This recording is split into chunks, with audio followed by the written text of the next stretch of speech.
Good morning and salutations, y'all. Today we got a Zildjian K 18-inch ride, and as you can tell, there's a couple cracks along the edges. There's 1, 2, 3.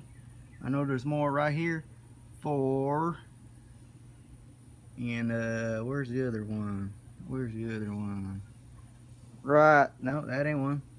Right here. It's kind of hard to see. It's kind of invisible, but it's right there. Cymbal got about 5 cracks in it.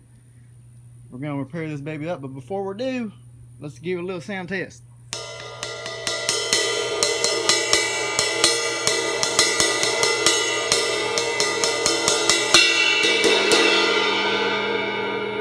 Alright, not bad. Well, let's see how it sounds when it's repaired.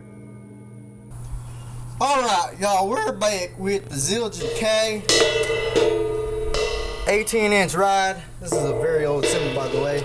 As you can tell, the crack from this end, 1 crack was done, 3 cracks were done, and then 2 more cracks were done. Total of 6 cracks total, actually. And as you can tell, the edge is smooth as butter, and it's not cutting my finger whatsoever. I can rub this all day. Let's get a little sound test.